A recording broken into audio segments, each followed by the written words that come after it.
नमस्कार, मैं निशा शर्मा और आप सभी का 41 जिले 41 खबरों में स्वागत करती हूँ। इस खास पेशकश में हम आपके लिए लेकर आते हैं प्रदेश के तमाम जिलों की खबरें जो सीधा रखती हैं आप सभी से सरोकार। तो चलिए शुरू करते हैं खबरों का सिलसिला, लेकिन उससे पहले एक नजर इस वक्त की हेडलाइंस पर। मुख्यमंत्री श्री भजनलाल शर्मा ने अधिकारियों के विरुद्ध लंबित विभागीय जांचों के संबंध में ली समीक्षा बैठक, शीघ्र निस्तारण के दिए निर्देश। आपात स्थिति से निपटने के लिए प्रदेश भर में आयोजित की गई मॉक ड्रिल, अधिकारियों ने लिया तैयारियों का जायजा। भजनलाल सरकार के निर्देशों की हो रही है पालना। अस्पतालों में गर्मी और हीट वेव के मरीजों के लिए किए गए पर्याप्त इंतजाम। जरूरतमंदों के लिए वरदान साबित हो रही है मां योजना। कोटा में मस्तिष्क की गंभीर बीमारी से पीड़ित बच्चे का किया गया निःशुल्क इलाज।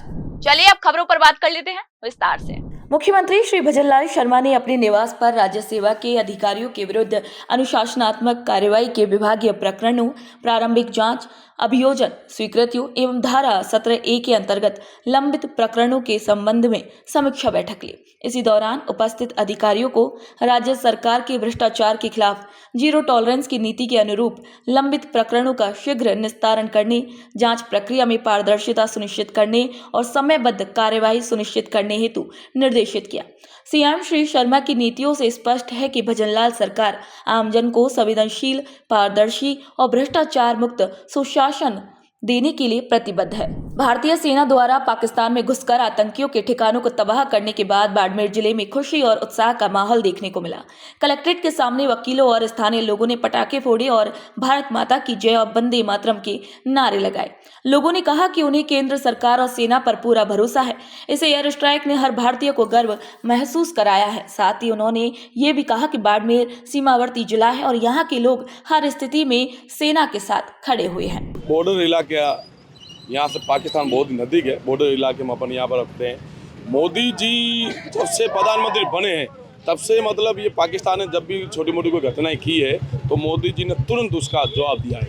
और ये जो अभी घटना घटी थी पहलगांव वाली, ये पूरा देश चाह रहा था और देश पूर्ण वासियों सभी को विश्वास था कि मोदी जी सख्त कदम उठाएंगे। का कोई माप ही नहीं है, इतना हृदय खुश है कि उसका कोई इजहार नहीं किया जा सकता। और आज जो भारतीय सरकार ने भारतीय सेना के साथ मिलकर जो अपना बदला लिया है पुलवामा का, उस बदले से इतनी खुशी है कि जिस निहत्थे लोगों पर इन्होंने जाति पूछ कर, धर्म पूछ कर जो गोलियां चलाई है, उसका ये बदला इस तरह से लगातार बदला लिया जाना चाहिए। और हम चाहते हैं कि आतंकवाद पूर्ण रूप से शून्य होकर नष्ट हो जाए। भजनलाल सरकार के शिक्षा विभाग द्वारा चलाई जा रहे महात्मा गांधी सरकारी स्कूलों में प्रवेश की प्रक्रिया 6 मई से शुरू हो गई है। प्राइवेट स्कूलों की बढ़ती फीस की वजह से अब अभिभावक सरकारी अंग्रेजी माध्यम स्कूलों की ओर ज्यादा ध्यान दे रहे हैं। बांसवाड़ा जिले में कुल 42 और गढ़ी ब्लॉक में 8 महात्मा गांधी अंग्रेजी माध्यम स्कूल चल रहे हैं। इन स्कूलों में पढ़ाई की गुणवत्ता अच्छी है, जिससे बच्चों को फायदा मिल रहा है।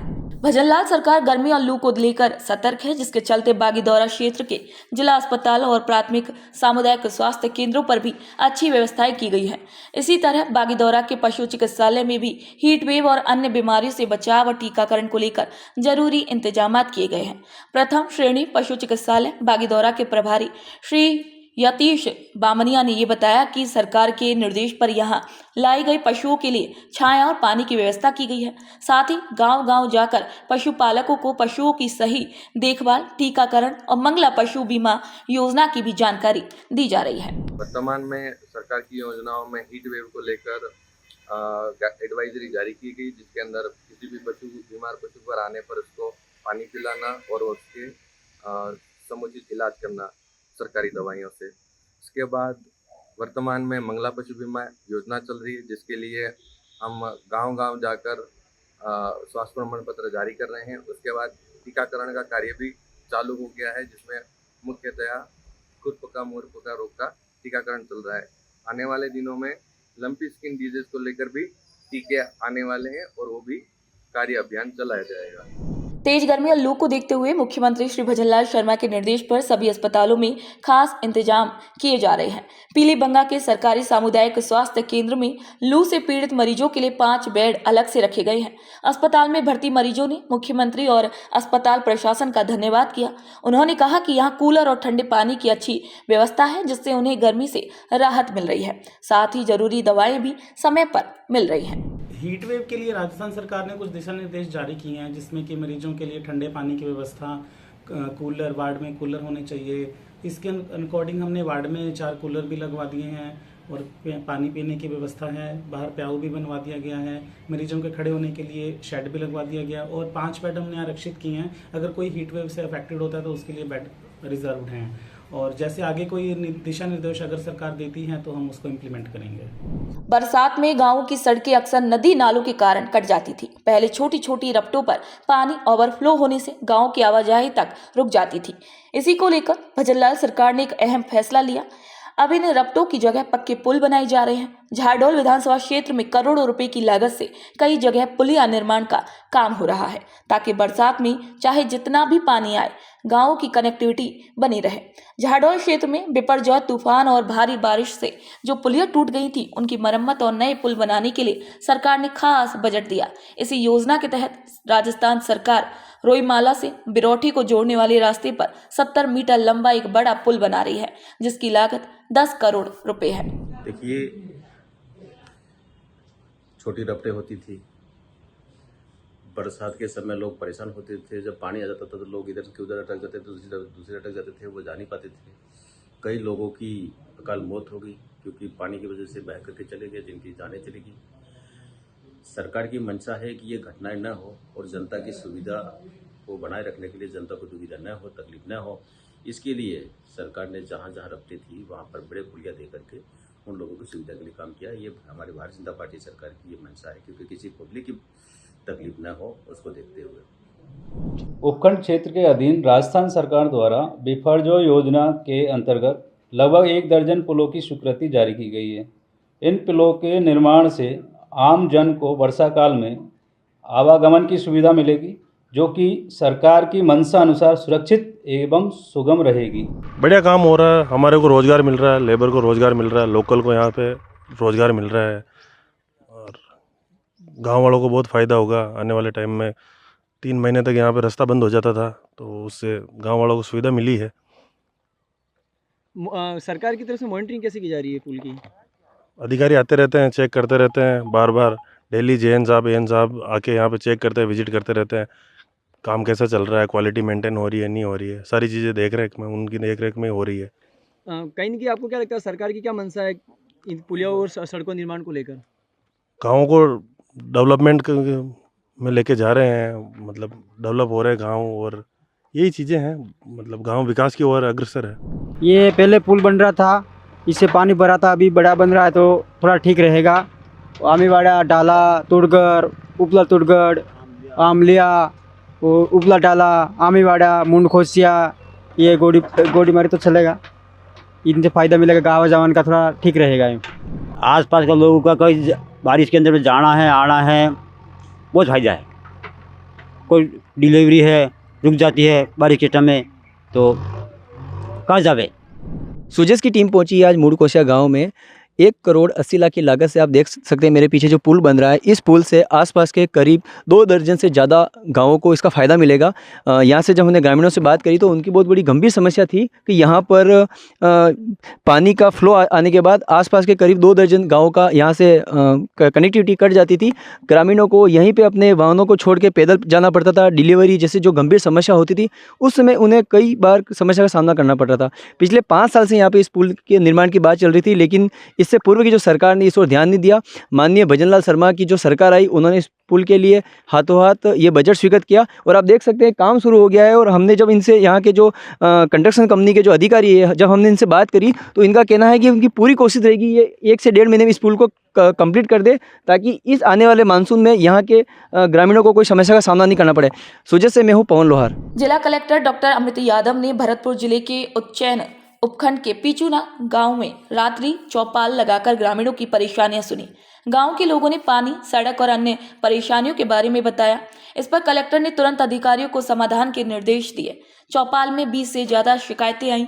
कलेक्टर ने जल जीवन मिशन के तहत पाइपलाइन बिछाने के लिए खोदी गई सड़कों को तुरंत ठीक कराने के भी आदेश दिए। साथ ही सड़क पर पानी जमा न हो, इसके लिए नाले से पानी की निकासी की व्यवस्था करने के लिए भी कहा गया। समस्या थी और मैंने एप्लीकेशन लगाया इसके बारे में, और जो कलेक्टर साहब आए उनके सामने। क्या समस्या थी आपकी? ये कि पाइपलाइन कम से कम 2-2.5 मीटर बंद कर रखी है, जिसमें पाइप मतलब पानी सप्लाई नहीं है। बाकी थोड़ा बहुत लोगों का हो रहा है, हमारे उसके अंदर लोगों तो बिल्कुल ही बंद कर दिया, जिससे कोई भी सप्लाई नहीं है उसके अंदर। तो मैंने उसकी एप्लीकेशन लगाई, लगाने के बाद में कलेक्टर साहब ने बोला कि ठीक है, बोले कि भाई कैसे करके चालू करवाओ। तो सरपंच ने बोला कि साहब ऐसा बात है, वे करवा देंगे, ऐसे बोला है, काम हो जाएगा, बोला है। ये जन सुनवाई पिचुना में थी, रात्रि चौपाल में कलेक्टर साहब आए हुए थे, उनके सामने हमने अपनी समस्या का ज्ञापन दिया है।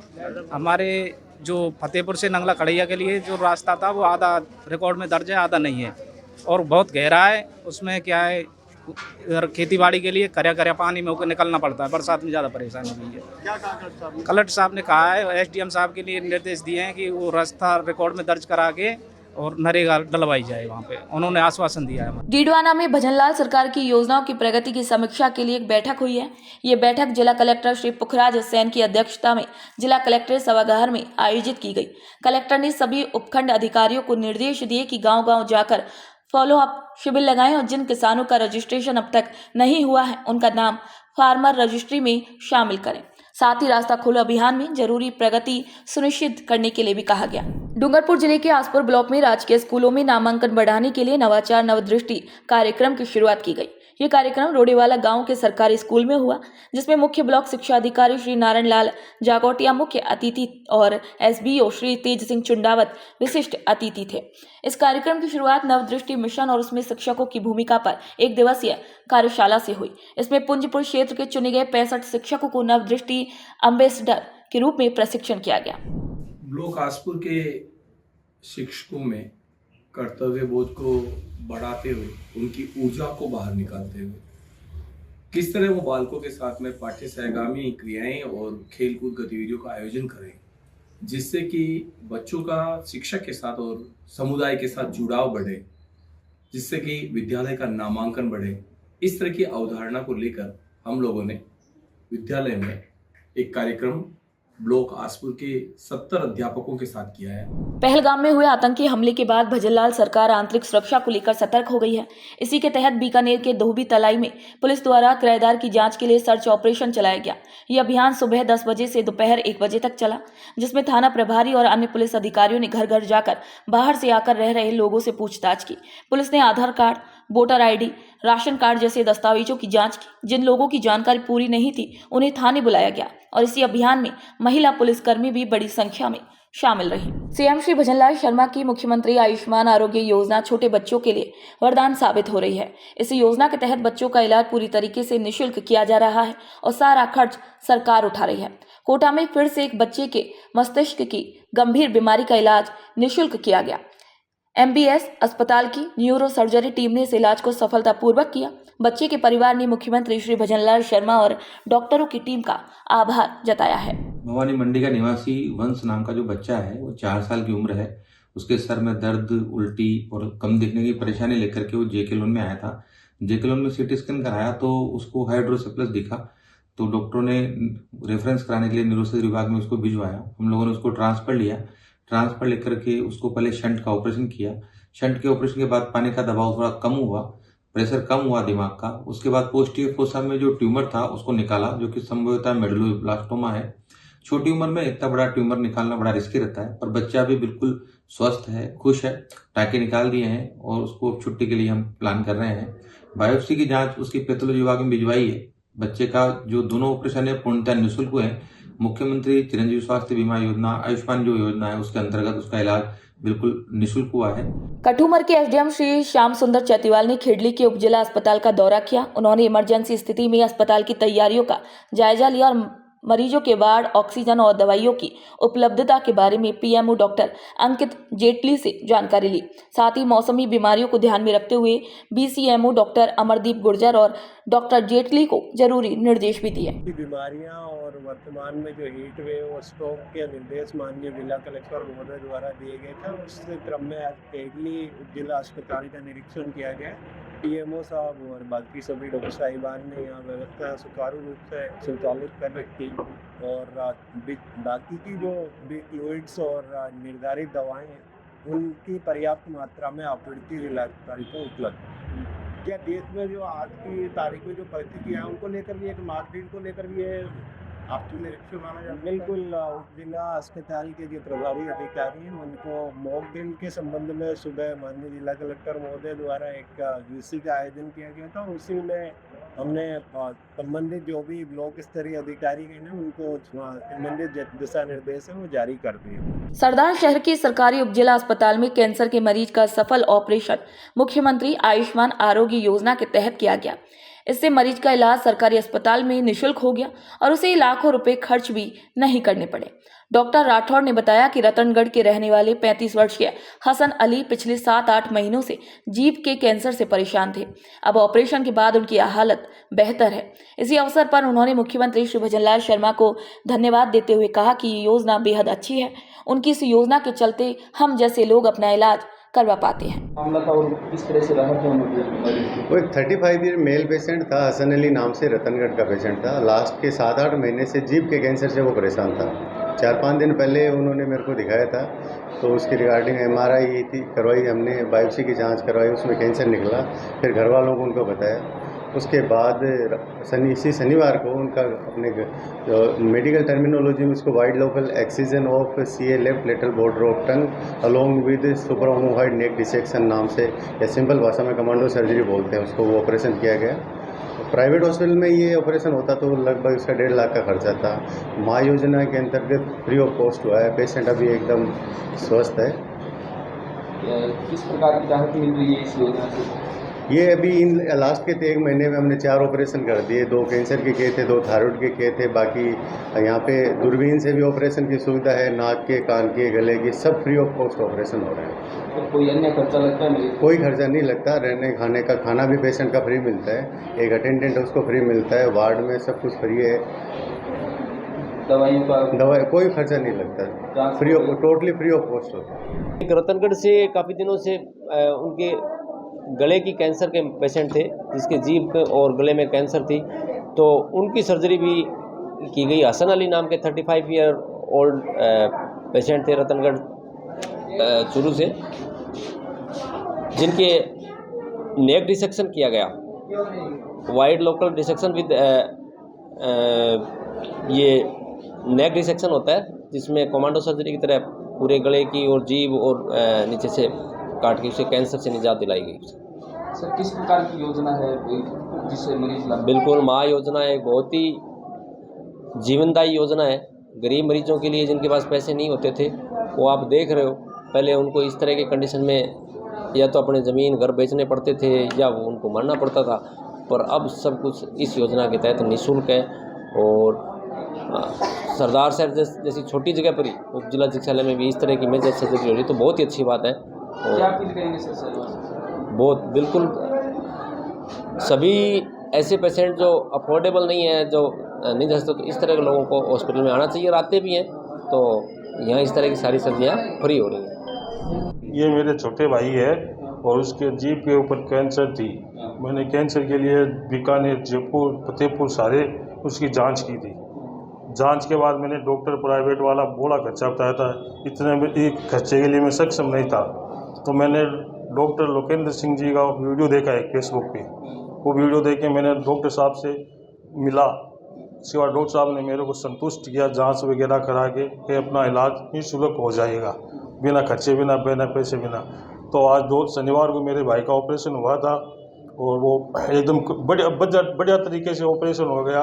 आज मैं डॉक्टर लोकेंद्र सिंह का तहे दिल से इस्तेमाल करता हूँ। क्या कहना चाहिए?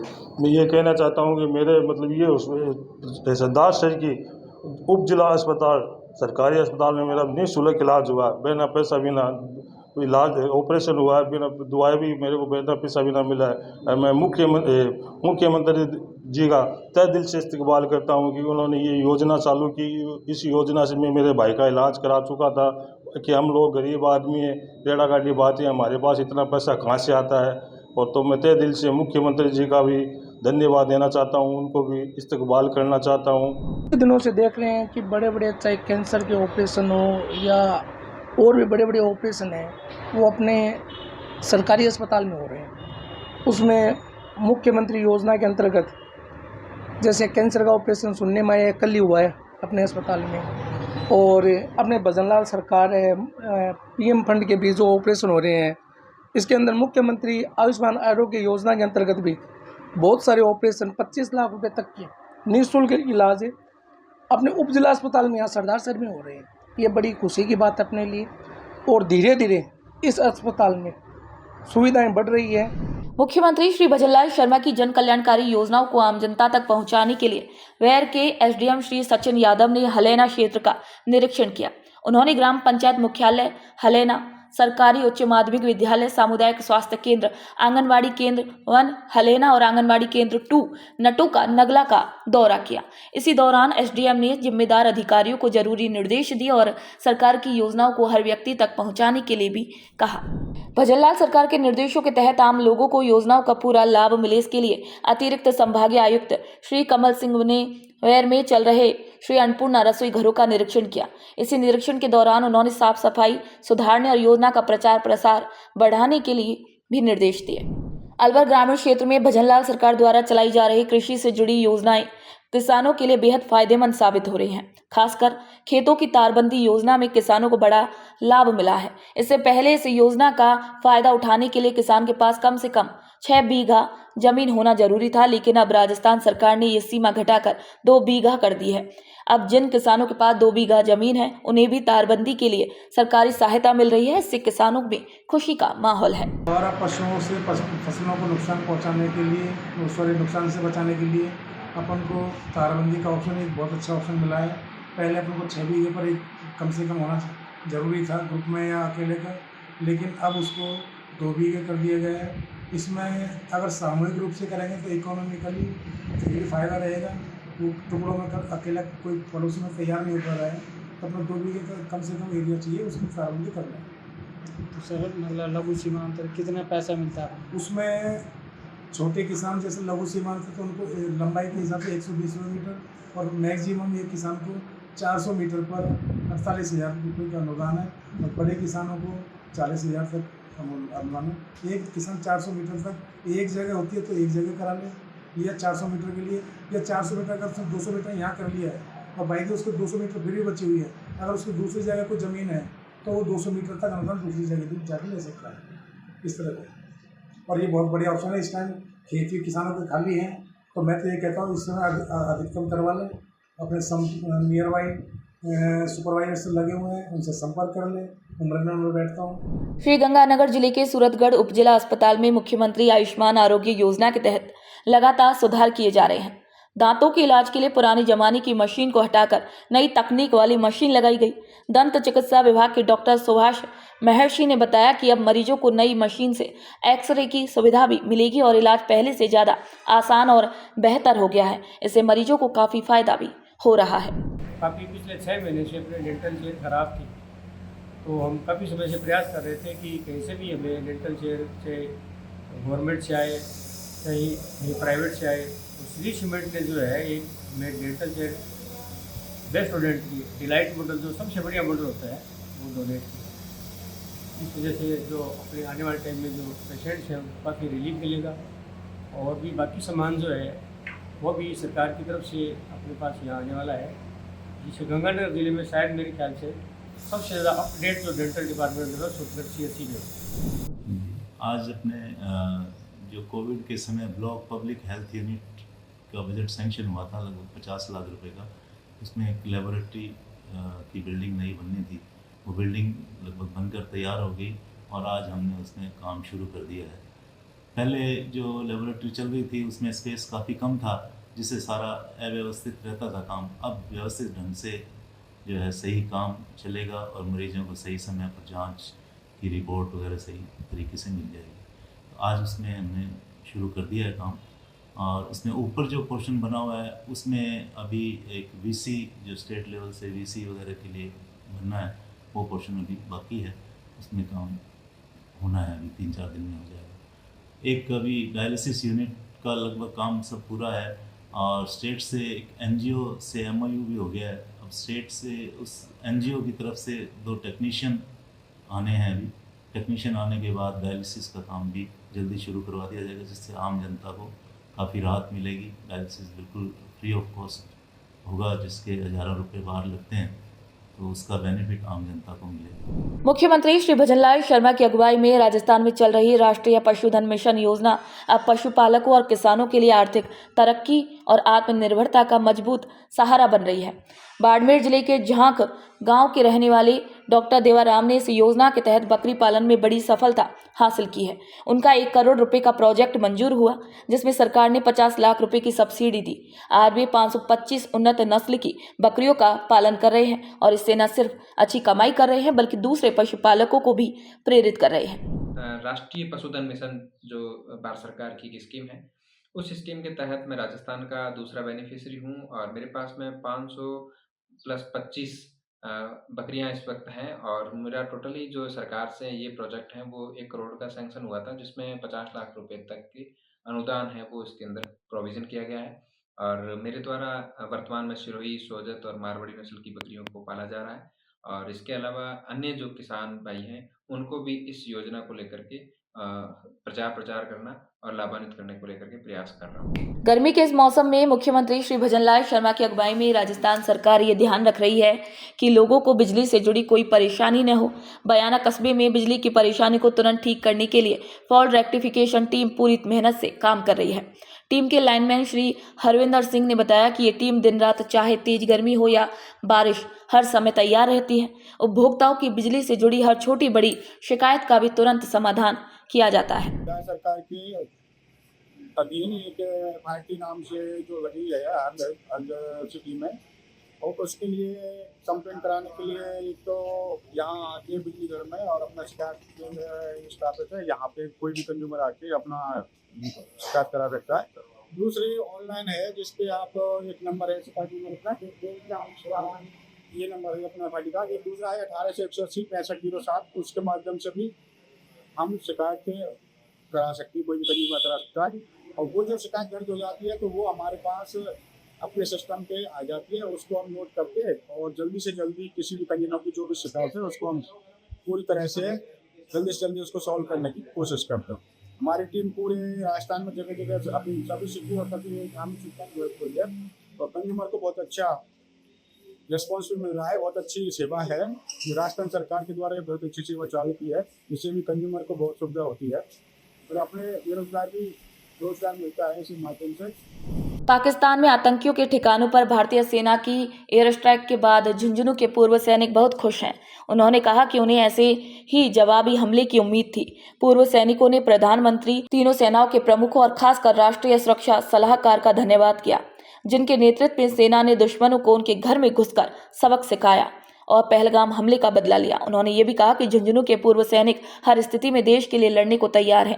अगर जरूरत पड़ी तो बॉर्डर पर जाने के लिए झुंझुनू के हजारों पूर्व सैनिक एक आवाज पर तैयार हो जाएंगे। मिशन सिंदूर के तहत रात में जो एयर स्ट्राइक किया गया है, हम आभार व्यक्त करते हैं पूरे झुंझुनू के वीरों की तरफ से, माननीय प्रधानमंत्री जी का, माननीय तीनों सेनाओं के अध्यक्षों का, NSA साहब का, कि इन्होंने बहुत ही अच्छा काम किया है। और जनता के दिलों में आज बहुत खुशी है कि हमारे जो निहत थे, जो नागरिक मारे गए थे, उनको रात में उनके घर में घुस करके एयर स्ट्राइक करके बदला लिया गया है और उनके 9 ठिकानों को नेस्ताबूद किया गया है। इसके लिए झुंझुनू के वीर सैनिक हमेशा उनके साथ हैं और ये जिला वीरों का जिला है। झुंझुना जाता है, झुकना नहीं जानता। यहाँ पर इस जिले में 498 शहीद हैं और 60,000 पूर्व सैनिक हैं। और यहाँ के नागरिकों से भी हमारी अपील है कि इस घड़ी में हम लोग देश के साथ खड़े हों और कंधे से कंधा मिलाकर हमारे सैनिकों का हौसला अफजाई करें।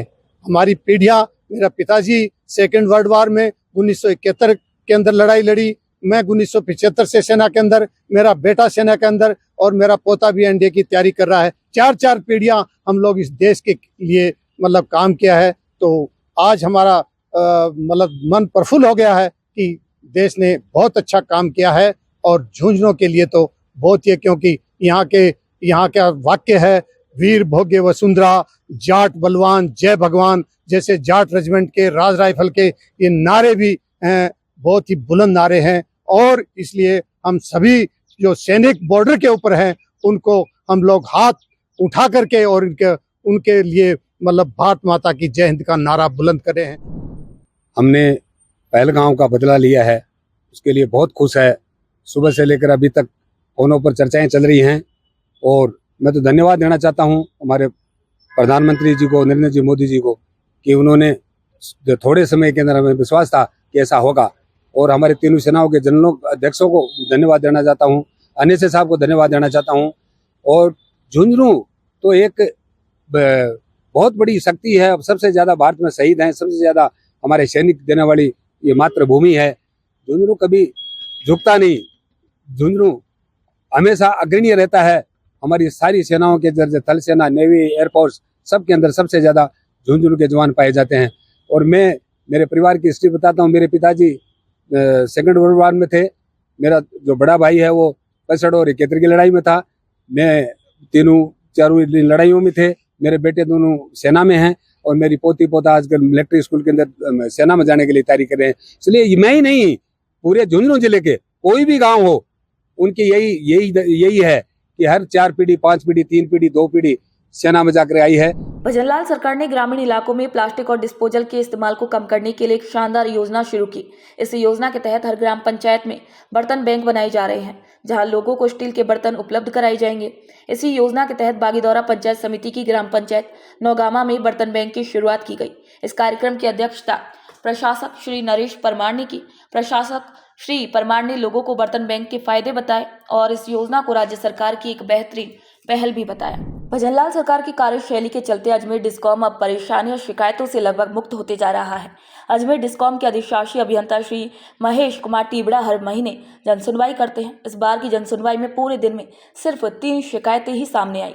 इन शिकायतों को भी ऐसे ही श्री टीबड़ा ने तुरंत संबंधित अधिकारियों को निर्देश देकर जल्द समाधान की दिशा में कदम उठाए। उन्होंने बताया कि उपभोक्ताओं को बिजली से जुड़ी कोई परेशानी न हो और विभाग के प्रति कोई नाराजगी न रहे, इसी के लिए कई प्रयास किए जा रहे हैं। उनमें एक तो कोई उपभोक्ता अपने खेत में से दूसरे की लाइन ले जाने से मना कर रहा है, तो वो चाह रहा है कि साहब मेरे खेत के बाहर से लाइन चली जाए, तो वो हम एग्जामिन करवा रहे हैं और उसके बारे में देख करके जो भी नियमानुसार कार्रवाई करवाएंगे। दूसरा उपभोक्ता है वो अपना कोई एस्टिमेट सिटी लाइन से बनवाना चाह रहा है, तो उसका भी एस्टिमेट हम बनवा करके उसको डिमांड दे देंगे।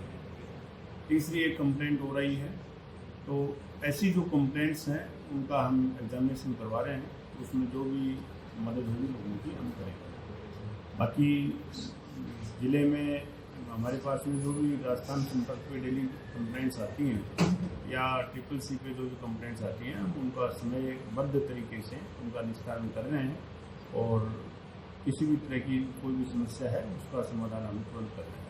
तो ज़िले में कोई ऐसी कोई समस्याएं हमारे पास ज़्यादा पेंडिंग नहीं है और समय के अनुसार उनका समाधान किया जा रहा है। भजनलाल सरकार ने किसानों के लिए बजट में कई अहम योजनाएं लागू की हैं, जिनका फायदा किसान अच्छी तरीके से उठा रहे हैं।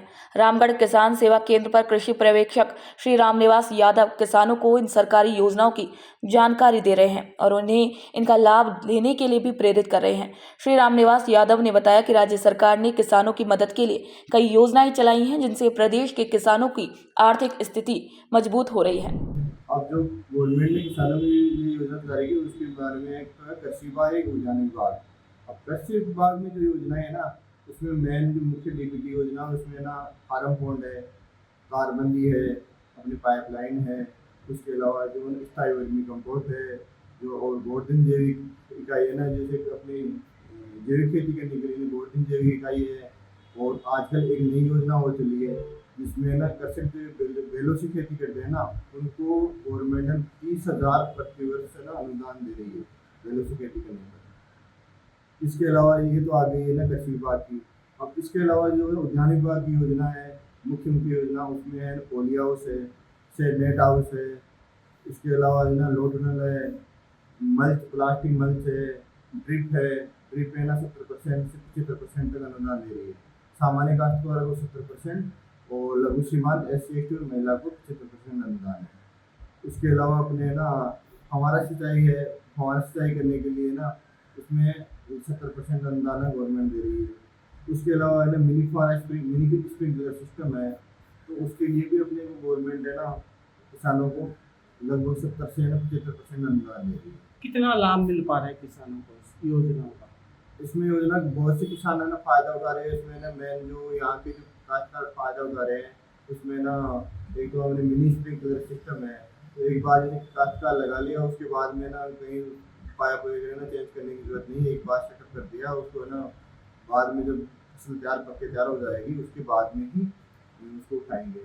उसके हमारा सिस्टम है ड्रिप, जैसे कोई बागवानी लगा रहा है तो आजकल बागवानी में ना लोग बाग जो ना ड्रिप में काफ़ी अवेयर हो गए, तो ड्रिप बहुत लग रही है यहाँ ना रामगढ़ में।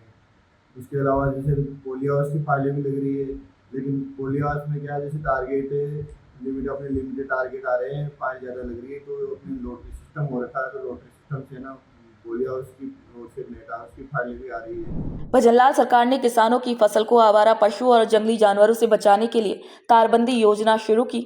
अब ये योजना कामा क्षेत्र में भी तेजी से लागू की जा रही है। इस योजना के तहत किसानों को अपने खेतों के चारों तरफ तार लगाने के लिए सरकार की तरफ से आर्थिक मदद दी जा रही है। इससे फसलों को नीलगाय, आवारा जानवरों और दूसरे नुकसान पहुंचाने वाले पशुओं से बचाया जा सकेगा। कामा में वर्ष 2024-25 के दौरान 3000 मीटर तक तारबंदी करवाई गई और इसका अनुदान सीधे किसानों के खातों में जमा कर दिया गया। इस योजना से किसानों में खुशी की लहर है और उन्होंने सरकार का भी धन्यवाद किया है। राजस्थान सरकार ने इस योजना के अंतर्गत किसानों को 400 मीटर तक अनुदान देती है। 100 रुपये प्रति मीटर के हिसाब से अनुदान दिया जाता है और राज्य सरकार में इस योजना के अंतर्गत और राहत देते हुए पूर्व में जो 1.5 हेक्टेयर भूमि में जो तारबंदी करवाई जाती थी, अब किसान उसको आधे हेक्टेयर में भी करवा सकता है। इसमें सामान्य कृषकों को 100 रुपये प्रति मीटर के हिसाब से छूट दी जाती है। वह लघु व सीमांत किसान व ST के कृषकों को 120 रुपये प्रति मीटर के हिसाब से अनुदान दिया जाता है। हमारे यहाँ कामा में पिछले वित्तीय वर्ष में लगभग 3000 मीटर की तारबंदी करवाई गई थी, जिसके अनुदान राशि किसानों के खातों में जा चुकी है और वह इस वित्तीय वर्ष 2025-26 में हमारे पास अभी तक 4 से 5 आवेदन प्राप्त हो चुके हैं, जो लगभग 2 से 2500 मीटर के हैं और आगे भविष्य में भी और तारबंदी के आवेदन ज़्यादा से ज़्यादा प्राप्त होने की उम्मीदें हैं। धन्यवाद। तो इस योजना से आवारा पशुओं से जो नुकसान होता है वो कम हुआ है और इसमें तारबंदी के अंदर अब लागत भी कम कर दी गई है और इससे उत्पादन अधिक भी किया जा सकता है अपने आवारा पशुओं से बचाव करके। मुख्यमंत्री श्री भजनलाल शर्मा राजस्थान में अच्छी शिक्षा उपलब्ध करवाने को लेकर पूरी तरीके से प्रतिबद्ध है। सरकार ये सुनिश्चित करना चाहती है कि कोई भी बच्चा पढ़ाई से वंचित ना रहे। खासकर बालिका शिक्षा को बढ़ावा देने के लिए भजनलाल सरकार कई योजनाएं चला रही है। इन योजनाओं के जरिए प्रदेश की लाखों बालिकाओं को लाभ मिल रहा है और उन्हें आगे बढ़ने के लिए प्रोत्साहन मिल रहा है। महात्मा गांधी अंग्रेजी माध्यम सरकारी स्कूल मोरडी की कई बालिकाएं इन योजनाओं का लाभ उठाकर अपना भविष्य संवार रही हैं। इस साल एक छात्रा कशिश जोशी का विदेश में पढ़ाई के लिए भी चयन हुआ है। सरकार की शिक्षा को बढ़ावा देने के लिए और बालिका शिक्षा को बढ़ावा देने के लिए बहुत सारी योजनाएं हैं और उन योजनाओं का फ़ायदा उठा रही है बालिकाएं और हम भी उन योजनाओं का अधिक से अधिक बालिकाओं में और अभिभावकों में प्रचार प्रसार करते हैं ताकि उनकी इन योजनाओं की जानकारी उन तक पहुँचे और इन योजनाओं के माध्यम से वो अच्छी शिक्षा प्राप्त करें और अच्छा उनका उज्जवल भविष्य बने। अधिक से अधिक बालिका शिक्षा को बढ़ावा देने के लिए विद्यालयों में बहुत सारी छात्रवृत्ति की योजनाएं हैं, MDM है, निःशुल्क पाठ्य पुस्तकें हैं, यूनिफॉर्म है। इसके अलावा उच्च शिक्षा के लिए भी छात्रवृत्तियां हैं। इन सभी योजनाओं का फ़ायदा उठाती हैं बालिकाएं और अपने उच्च शिक्षा प्राप्त करके अपने जीवन को, अपने कैरियर को बना रही है। बालक और बालिकाएं ऐसे जो वंचित रह जाते हैं, शिक्षा से वंचित रहती है, तो हम सभी घर घर संपर्क करके प्रवेशोत्सव के माध्यम से हर घर संपर्क करके उन बालक और बालिकाओं को शिक्षा से और विद्यालय से जोड़ते हैं ताकि वो अपनी शिक्षा पूर्ण कर सके। ऐसी बालिकाएं जो किसी कारण से विद्यालय से नहीं जुड़ पाती है और आगे अध्ययन जारी नहीं कर पाती है, तो उनको NGO भी अपने प्रयास करते हैं और उनको शिक्षा से जोड़ते हैं और उनको स्टेट ओपन के माध्यम से भी परीक्षाएं दिलवाकर 10वीं और 12वीं की परीक्षाएं पास करवाते हैं और इसके अलावा उनको आगे अध्ययन के लिए भी प्रेरित करते हैं। तो हम सभी मिलकर और शिक्षा विभाग में हम पूरी कोशिश करते हैं कि हम हमारे बालिकाओं को अधिक से अधिक शिक्षा प्राप्त करने के लिए और उच्च शिक्षा और अच्छी क्वालिटी की शिक्षा प्राप्त करने के लिए हम उनको प्रेरित करते हैं, उनके अभिभावकों को भी प्रेरित करते हैं और सरकार की जितनी भी योजनाएं हैं उन योजनाओं का फ़ायदा उठाकर बालिकाएं बहुत आगे बढ़ रही हैं। मुझे 8th में 92.33 परसेंटेज मिले थे। उसके तहत मुझे राज्य सरकार के द्वारा टैबलेट योजना में टैबलेट पुरस्कार मिला है। आमेर के अटल सेवा केंद्र पर एक दिन का जनसुनवाई शिविर लगाया गया। ये शिविर सुबह 10 बजे से शाम 4 बजे तक चला, जिसमें ग्रामीणों की परेशानी सुनी गई, वहीं मौके पर ही समाधान किया गया। शिविर में पंचायती राज, पशुपालन, बिजली, पानी आदि विभागों से जुड़ी शिकायतों को गंभीरता से लिया गया। सभी विभागों के अधिकारी मौके पर मौजूद थे और उन्होंने जल्द से जल्द कार्रवाई कर परेशानियों को सुलझाया। एडीएम श्री बजरंग स्वामी ने बताया कि इस शिविर का मकसद लोगों को बार बार सरकारी दफ्तरों के चक्कर लगाने से राहत दिलाना है। प्रधानमंत्री सूर्य घर मुफ्त बिजली योजना का प्रचार प्रशासन से लेकर मंत्री और विधायक तक सभी कर रहे हैं। इस योजना के जरिए लोगों को सोलर सिस्टम से निःशुल्क बिजली देने का काम किया जा रहा है। बिजली निगम के सहायक अभियंता श्री गजानंद निमोरिया ने बताया कि पिछले 14 महीनों में बहरोड डिवीजन में कुल 3016 लोगों ने आवेदन किया, जिनमें से अब तक 185 लोगों को सोलर कनेक्शन मिल चुका है। सहायक अभियंता ने ये बताया कि योजना सरकार की एक बहुत अच्छी पहल है और हर किसी को इसका लाभ भी उठाना चाहिए। ये भारत सरकार की एक महत्वाकांक्षी योजना है। हमारे माननीय प्रधानमंत्री महोदय जी का ये सपना है कि लोगों के जो बिजली पे जो खर्चा हो रहा है वो बिल्कुल ज़ीरो होना चाहिए। वो बिजली जो आ रही है, जो खर्च कर रहे हैं, वो बिल्कुल जीरो बिल पे मिले। उसको लगाने के लिए माननीय प्रधानमंत्री जी महोदय ने जो स्कीम लॉन्च करी थी, उन्होंने 1 किलोवाट पे फर्स्ट 1 किलोवाट पे 30,000 रुपये, सेकेंड किलोवाट पे 30,000 रुपये, थर्ड जो लगा रहा है उस पर 18,000 रुपये, इस तरह 78,000 की सब्सिडी भारत सरकार द्वारा दे थी। और अब नए बजट में माननीय मुख्यमंत्री महोदय जी ने भी इस योजना में और सपोर्ट किया। उन्होंने इसमें और सपोर्ट किया है। उन्होंने इसमें 17,000 रुपये एडिशनल किया है, ऐड कर दिया, तो 95,000 की सब्सिडी हमें इस तरह से उपभोक्ता कोई भी लगा रहा है तो 3 किलोवाट तक कोई सब्सिडी मिलेगी, उसको 95,000 सब्सिडी मिलेगी। उसके ऊपर भी 4 किलोवाट लगा रहा है तो भी 95,000 सब्सिडी मिलेगी। 5 किलोवाट लगा रहा है तो भी 95, वो कितना भी लगा सकता है, उसमें कोई पाबंदी नहीं है। लेकिन जो सरकार द्वारा सब्सिडी दे है वो 95,000 रुपये दे होगी। और अभी तक मेरे बहरोड ग्रामीण क्षेत्र में 628 लोगों ने रजिस्ट्रेशन कराया है, जिसमें हमने 103 लोगों ने अभी वेंडर सिलेक्शन कर लिया है और 44 हमने अभी तक कनेक्शन रिलीज़ कर दिए हैं और 44 लोगों के रिलीज हो गए। 40 लोगों की सब्सिडी उनके खाते में आज तक पहुंच भी गई है। जिनके भी सौर ऊर्जा का उन्होंने लगवाया है, संयंत्र लगाया है अपनी छत पे, तो उनके बिल जीरो हो गए और वो बिल्कुल हैप्पी हैं। मैंने खुद ने भी इस योजना का लाभ लिया। मैंने मेरे घर पे 2 किलोवाट का लगवाया है, तो उसका जब से मैंने लगवाया उसके बाद मेरे बिल जीरो आ रहा है, कोई प्रॉब्लम नहीं है। बहुत अच्छी सुविधा है, बिजली में बिल जीरो रहता है, इससे बड़ी और क्या हो सकता है। इससे तो बढ़िया मैं तो ये चाहता हूँ कि अपने जो बिजली का जो था कंजप्शन, जो पैसा हम दे रहे थे वो बिल्कुल जीरो हो गया। बहुत बढ़िया इससे अच्छी योजना है। हमें माननीय प्रधानमंत्री जी का, हमारे मुख्यमंत्री जी भजनलाल शर्मा जी का हृदय की गहराई से बहुत बहुत मुबारकबाद देता हूँ कि उन्होंने इस तरह की योजना दी जिससे लोगों को सीधा पैसा बच रहा है और उनके जीवन में एक जो पैसा बिजली में खर्च हो रहा था वो दूसरी जगह लगेगा, तो उनका और जीवन स्तर सुधरेगा। धन्यवाद। राजस्थान में पड़ रही भीषण गर्मी और लू को देखते हुए मुख्यमंत्री श्री भजनलाल शर्मा के निर्देश पर लक्ष्मणगढ़ उपखंड प्रशासन सतर्क है। लक्ष्मणगढ़ के एसडीएम श्री मोहर सिंह मीणा ने बलारा गांव के सामुदायिक स्वास्थ्य केंद्र का निरीक्षण किया। उन्होंने वहां जाकर ये देखा कि गर्मी और लू से मरीजों को बचाने के लिए क्या क्या इंतजाम किए गए हैं। निरीक्षण के दौरान एसडीएम ने अस्पताल में निःशुल्क दवाइयों और सफाई की व्यवस्था को भी देखा और मरीजों को मिलने वाली सुविधाओं की भी जानकारी स्वास्थ्य केंद्र प्रभारी डॉक्टर महेश कुमार गौरा से ली। एसडीएम ने अस्पताल में मौजूद टीम को जरूरी दिशा निर्देश भी दिए ताकि मरीजों को गर्मी के दौरान कोई भी परेशानी ना हो। सांगानेर विधानसभा को 2025-26 के बजट में बिजली विभाग को अच्छी राशि मिली है। इस राशि से बिजली सप्लाई की व्यवस्था बेहतर की गई है और अब लोगों को 24 घंटे बिजली मिल रही है, जिससे इलाके में खुशी का माहौल है। घरेलू बिजली कनेक्शन के लिए ऑनलाइन फॉर्म भरे जा रहे हैं और फीस जमा होने के 24 घंटे के अंदर कनेक्शन भी दिया जा रहा है। वहीं कॉमर्शियल कनेक्शन भी तय समय में दिए जा रहे हैं। सांगानेर क्षेत्र में हमने देखा कि टीम के द्वारा हमने आइडेंटिफाई की कि जहाँ हाई रिस्क पॉइंट हैं, लोगों के मकानों के ऊपर से लाइनें जा रही हैं, बहुत नज़दीक लाइनें, हमको उन्होंने सबसे पहले हमने 17 पॉइंट्स को चिन्हित करा।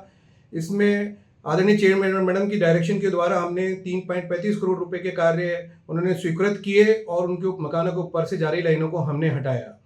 इसमें गोविंदपुरा चौराया, रामपुरा रोड, छापोलों की डांडी, जोतवाड़ा गौशाला, हमने ये पिंजरापुर गौशाला पर से जो लाइनें जा रही थी उनको हटाया, जिससे लोगों को बहुत ज़्यादा लाभ मिला। छापोलों की डांडी पर तो बिल्कुल ऐसी लाइनें थी कि नीचे रखी हुई थी कि आदमी कोई भी मर जाए, उन लाइनों को हमने हटाया। हमने देखा कि पावर ट्रांसफर की कैपेसिटी उतनी नहीं है, जो कि सांगानेर विधानसभा क्षेत्र में जितना लोड है उसके हिसाब से कैपेसिटी नहीं थी, तो हमने पावर ट्रांसफर को क्षमताओं को बढ़ाने का, नए पावर ट्रांसफर लगाने का कार्य किया। हमने 4 नए 3.15 से 5 MVA के 2.34 करोड़ के ट्रांसफार्मर्स लगाए। 5 to 8 MVA के 3.0 और 8 करोड़ के ट्रांसफार्मर्स हमने 4 लगाए। 5 से 8 MVA के लगाए और एक 8 MVA का नया ट्रांसफार्मर लगाया, जिससे कि यहाँ पर की लोड ग्रोथ को देखते हुए, उसको गर्मी को देखते हुए मीट आउट किया जा सके। इसी तरह हमने नए डिस्ट्रीब्यूशन ट्रांसफार्मर्स की संख्या को बढ़ाया। 159 नए डिस्ट्रीब्यूशन ट्रांसफार्मर लगाए हैं। 134 नए ट्रांसफार्मर 134 डिस्ट्रीब्यूशन ट्रांसफार्मर को ऑगमेंट किया, जिससे कि उनका भार बढ़ा के लोगों को फ्यूज उड़ने की समस्या, ट्रिप होने की समस्याओं को निजात दिया जा सके। इस पर लगभग हमारा 66.27 करोड़ रुपए का लगभग खर्चा आया।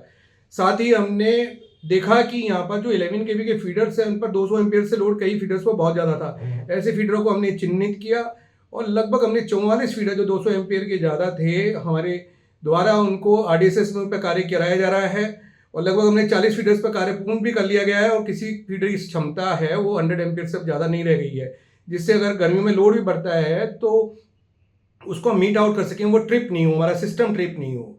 और इसके लिए हमने 11 नए LT फीडर्स भी खींचे हैं। 562 700 जगह पर हमने इंटरमीडिएट पोल्स लगाए।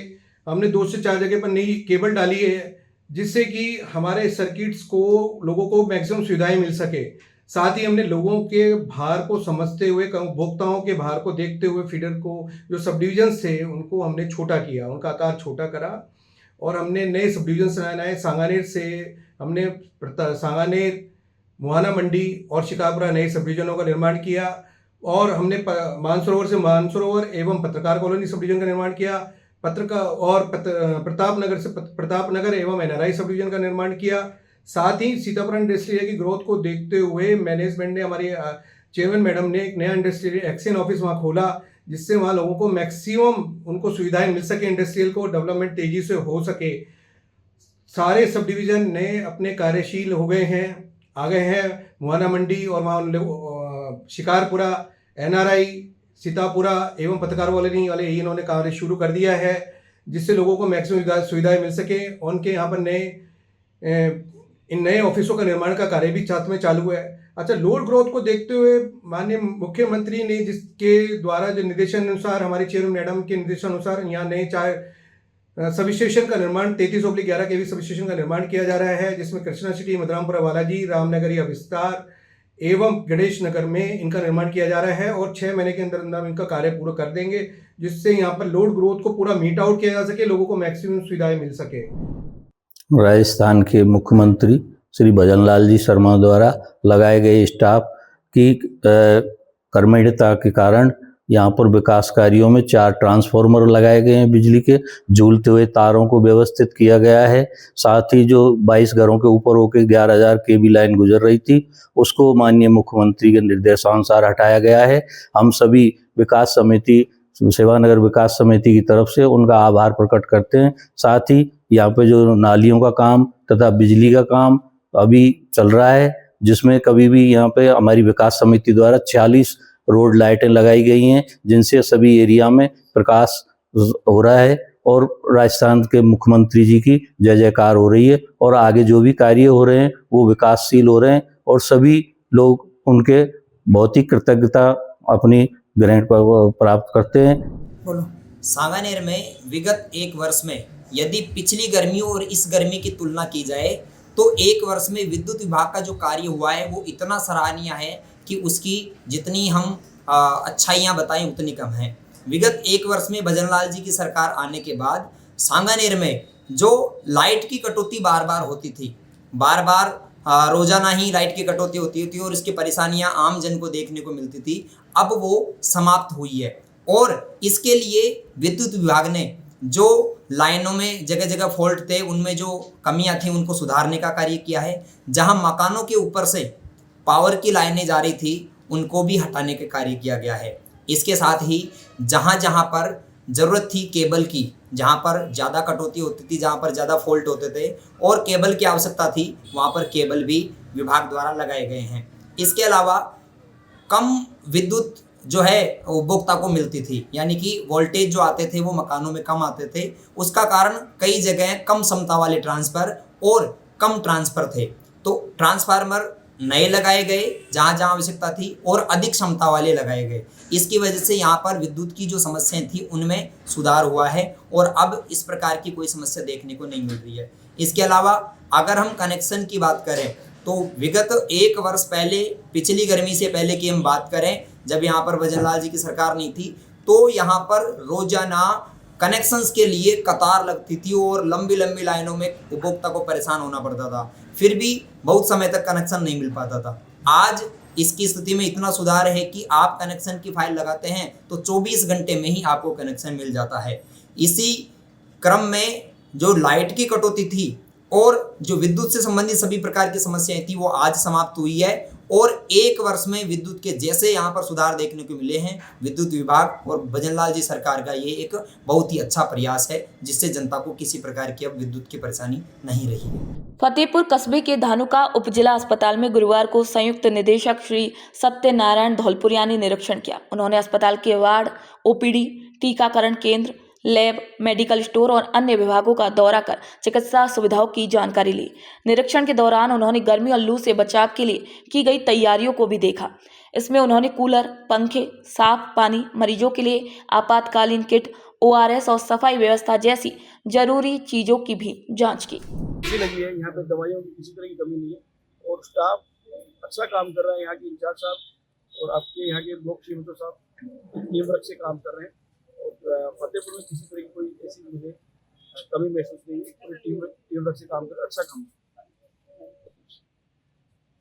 आज मैंने रामगढ़ शेखावाटी, ढांढन और रोहन साहब सर की भी विजिट की है, जिसका प्रावधान था उसी के तहत।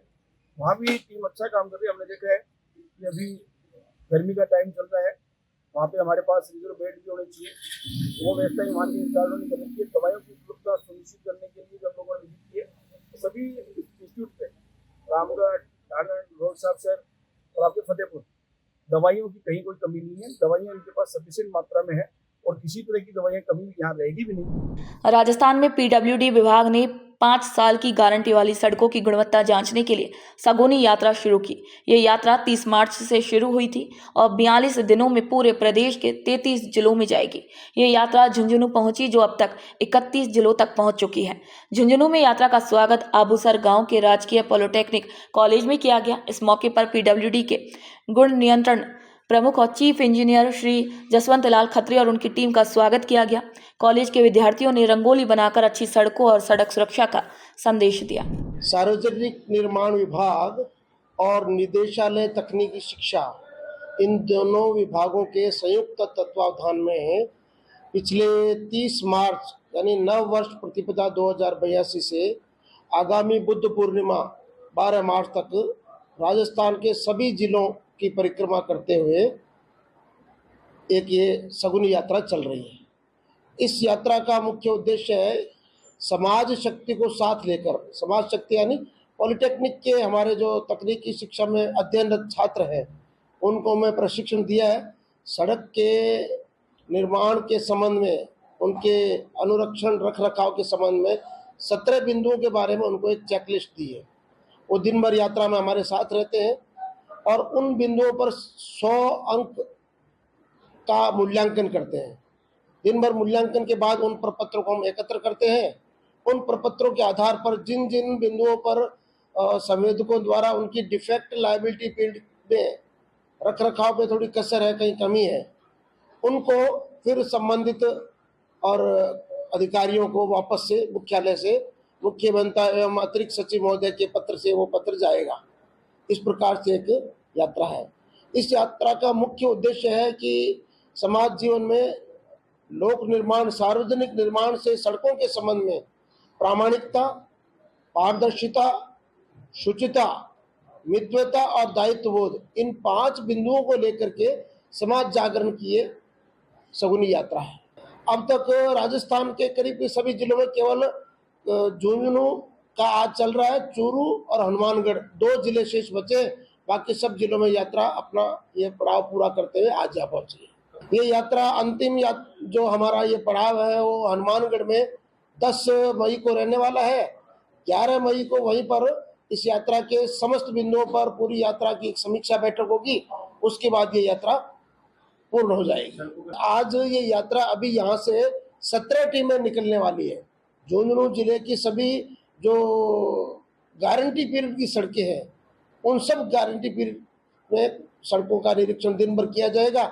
शाम को ये सारा डाटा इकट्ठा होगा। तो कमी जैसे ये मूल्यांकन छात्र कर रहे हैं, 17 बिंदुओं में मूल्यांकन कर रहे हैं, जिन जिन बिंदुओं पर कोई कसर वो नोटिफाई करेंगे, बताएंगे, वो पत्र हम मुख्यालय से दोबारा संबंधित अभियंताओं को भेजने वाले हैं और उस कसर को दूरी करने के लिए वो समय तक उसको पूरा करेंगे। वैसे इस सड़कों की यात्रा में ठेकेदार स्वयं सड़कों पर उपस्थित हैं, पूरा पीडब्ल्यूडी का तंत्र है, जूनियर इंजीनियर से लेकर के मुख्य अभियंता तक सारे पूरा तंत्र है ये सड़कों पर है।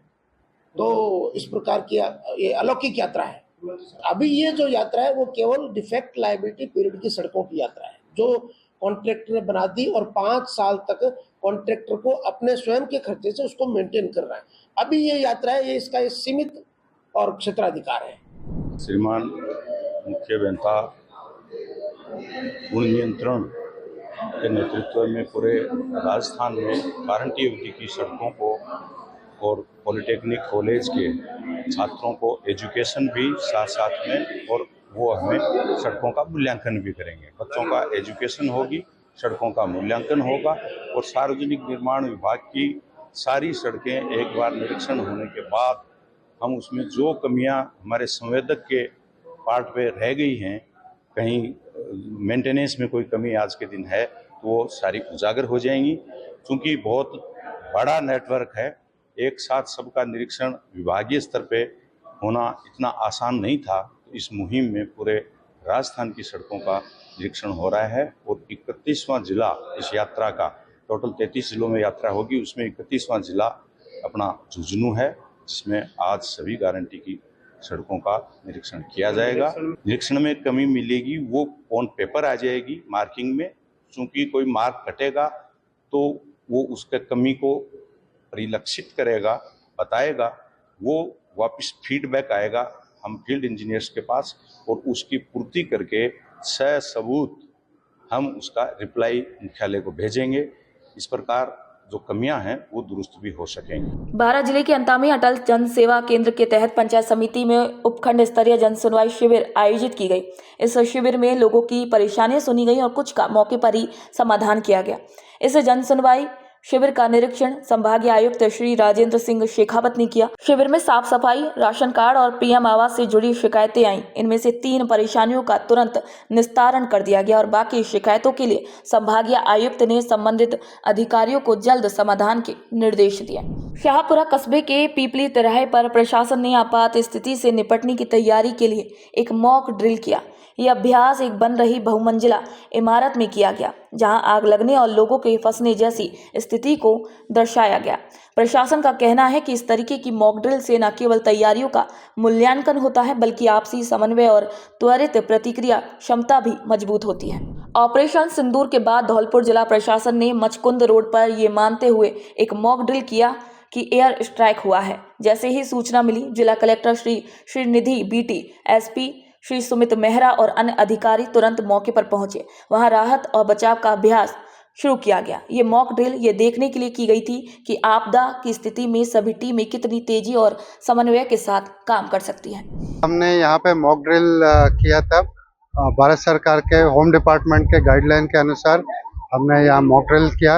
एयर स्ट्राइक के जो मॉक ड्रिल करने के लिए जो निर्देश मिला था, उस संबंध में हमने बिल्डिंग में फायर सिमुलेशन भी किया और साथ ही जो भी एजेंसीज है, फायर डिपार्टमेंट हो, सिविल डिफेंस हो, एनसीसी हो, पुलिस डिपार्टमेंट, जनरल एडमिनिस्ट्रेशन, सभी लोगों ने अच्छे से कोऑर्डिनेशन से यहाँ पे जो भी आपदा थी उसको नियंत्रण किया और यहाँ पे मॉक ड्रिल में हमने 35 लोगों को रेस्क्यू किया और रेस्क्यू करके उनको जिला अस्पताल पे पहुंचाया, टेम्पररी हॉस्पिटल ट्रॉमा में पहुंचाया और पूरा हमारे तैयारी, हमारे इक्विपमेंट्स और जो भी अलर्टनेस है हम पूरा उसको चेक किए और जो भी आने वाले समय में जो भी विपत्ति आएगी उसको सामना करने के लिए जिला प्रशासन तैयार है। भरतपुर के जिला उद्योग केंद्र में मुख्यमंत्री श्री भजनलाल शर्मा के निर्देश पर श्री यादेव माटी कला बोर्ड की योजना के तहत मदद की गई। महाप्रबंधक श्री सीएम गुप्ता ने बरौली रान गांव के श्री सुनीत कुमार प्रजापति को मिट्टी गूंथने की मशीन और बिजली से चलने वाली चाक मशीन भेंट की। दरअसल मुख्यमंत्री ने अपनी सभा में श्रीमती गोला देवी को ये उपकरण देने की घोषणा की थी। इसके तहत ये मशीनें उनके बेटे श्री सुनीत कुमार को दी गई ताकि वे आसानी से मिट्टी के बर्तन बना सके। श्रीमती गोला देवी मिट्टी के सुंदर बर्तन बनाकर राजस्थान में अपनी एक अलग पहचान बना चुकी है। मुख्यमंत्री ने भी उनके काम की सराहना की थी। इसी मौके पर श्री सुनीत कुमार ने राज्य सरकार का धन्यवाद किया। माननीय राज्य सरकार का बजट घोषणा में ये हुआ था कि समस्त राज्य में जो काम कर रहे हैं हाथ से काम करने वाले जो हमारे प्रजापति बंधु हैं और उनको डिजिटलाइज यानी बिजली विद्युत से चलने वाले चाक तथा मिट्टी गूंथने की मशीनें दोनों उपलब्ध कराई जाएं। इसी परिप्रेक्ष्य में पहले इस जिले में 26 चाक हमारे विभाग माटी कला बोर्ड के द्वारा वितरित किए जा चुके हैं। माननीय सीएम साहब का जब दौरा था 27 मार्च को जिले में, तो उस समय ये आए थे, हमने डिस्प्ले भी किया था और ये उन्होंने साहब को उन्होंने निवेदन किया था संबंधित प्रजापति बंधु ने, तो माननीय मुख्यमंत्री महोदय ने वहीं संबंधित विभाग को निर्देश किए थे कि इनको भाई ये उपलब्ध कराई जाए। तो हालांकि ये उस बजट घोषणा की अलग से था क्योंकि उस समय वो पूरे लक्ष्य हो चुके थे। तो उसके अलावा जो डिस्प्ले के लिए जो मशीन आई थी हमने इनको आज इस प्रोग्राम में दी है और मुझे आशा है कि इससे इनके हुनर में और इसमें आय में दोनों में ही वृद्धि होगी और इस जिले के लिए भी ये बड़ा एक अच्छा कदम होगा और इनसे भी और मोटिवेशन लेकर के आगे भी जो काम कर रहे हैं हाथ से उनको भी हम आइडेंटिफाई करके और आगे भी दिलाएंगे। और हमारे ही ये सहयोगी संस्थान है माटी कला बोर्ड जो कि राज्य स्तर पर ये कार्यरत है और उद्योग भवन में ही इनका कार्यरत है। तो माननीय ठाक साहब जो इसके राज्य मंत्री का जिनको दर्जा है वो उनके निर्देश प्राप्त हुए थे कि इसको दे दिया जाए। तो हम इसी उपलक्ष्य में एक छोटा सा आयोजन करके जिसमें आरएम सभी रूपों से आए हैं और भी जो हमारे सभी स्टाफ के हैं पत्रकार बंधु हैं उन्हीं की गरिमामयी मौजूदगी में इसको वितरित कर रहे हैं। बहुत अच्छा लग रहा है। इससे क्या है कि इससे हमें आसानी हुई काम करने में और इससे जैसे पहले हमें टाइम लगता था मिट्टी बनाने में तैयार करने में, तो इससे बहुत ज़्यादा आसानी होगी और प्रोडक्शन भी बढ़ेगा हमारा, आइटम की वैरायटी भी हम इंक्रीज कर सकते हैं टाइम के अकॉर्डिंग। तो उसके बाद सर हम इससे क्या है कि ये मतलब फास्ट चाक है, पहले हमने हैंडमेड चाक से बनाते थे तो अब ये इलेक्ट्रिकल चाक है तो उसकी वजह से जल्दी होगी बनाने में। और सर बहुत बहुत आभार है राज्य सरकार का, तो प्रदेश के मुख्यमंत्री ने जो हमें मशीन दी निःशुल्क। अलवर जिले में ऑपरेशन अभ्यास के तहत आपातकाल की तैयारी के लिए एक मॉक ड्रिल किया गया।